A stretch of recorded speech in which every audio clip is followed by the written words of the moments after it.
सुप्रभात बच्चों। कल मैं आपको पाठ पढ़ा रही थी मेरा बचपन। यहाँ प्रेमचंद जी अपने बचपन की बातें बता रहे हैं कि सभी बच्चों की अपनी अलग अलग रुचि होती है, सबके अपने अलग अलग खेल होते हैं। तो प्रेमचंद जी कह रहे हैं कि मुझे तो गुल्ली ही जो खेल है वो सबसे अधिक पसंद है। तो गुल्ली मुझे सब खेलों में अच्छी लगती है। यहाँ ये चित्र है, ये रावत पाठशाला का, गोरखपुर, जहाँ प्रेमचंद जी पढ़ती थी। रावत पाठशाला गोरखपुर, जहाँ पर प्रेमचंद जी पढ़ाई किया करते थे।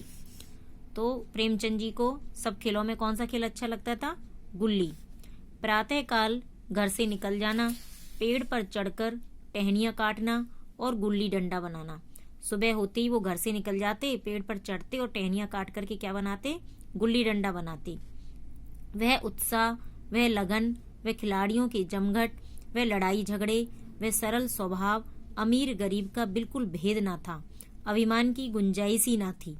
यानी जिस उत्साह और लगन से वो गुल्ली डंडा बनाते, खिलाड़ियों की भीड़ इकट्ठी हो जाती, उसमें लड़ाई झगड़े भी होते थे, लेकिन स्वभाव सरल स्वभाव का रखते थे और अमीरी गरीबी का बिल्कुल भेद नहीं होता था। अभिमान की तो, घमंड की तो कोई गुंजाइश ही नहीं थी कि कौन अमीर है कौन गरीब है, इसका बिल्कुल भी कोई भेदभाव नहीं था। घर वाले बिगड़ रहे हैं, पिताजी चौके पर बैठे रोटियों पर अपना क्रोध उतार रहे हैं। न नहाने की सुध है न खाने की। गुल्ली है जरासी, पर उसमें दुनिया भर की मिठाइयों की मिठास और तमाशों का आनंद भरा है। चाहे घर वाले बिगड़े, चाहे पिताजी चौके पर बैठे रोटियों पर अपना क्रोध उतारे, ना तो नहाने की सुध रहती ना खाने की सुध रहती।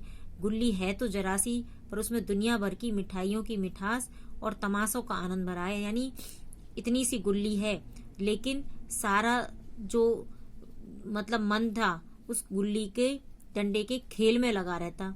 तो उस गुल्ली डंडे के खेल के कारण ना तो नहाने की सुध रहती और ना ही खाने की, और ऐसे लगता है जैसे दुनिया भर की मिठाइयों की मिठास भरी हुई है उसमें। तो ये पाठ लिखा था मुंशी प्रेमचंद ने, जो कि हमारे हिंदी साहित्य के महान लेखक हैं। तो प्रेमचंद जी का पूरा नाम धनपत राय था, ये मैं आपको पहले बता चुकी हूँ। मुंशी प्रेमचंद जो थे वो देश के महान लेखकों में माने जाते हैं। उनकी कुछ मशहूर कहानियां हैं, जैसे ईदगाह, बूढ़ी काकी, शतरंज के खिलाड़ी, जुलूस, पूस की रात आदि। तो बच्चों, ये पाठ आपको समझ में आ गया होगा। धन्यवाद।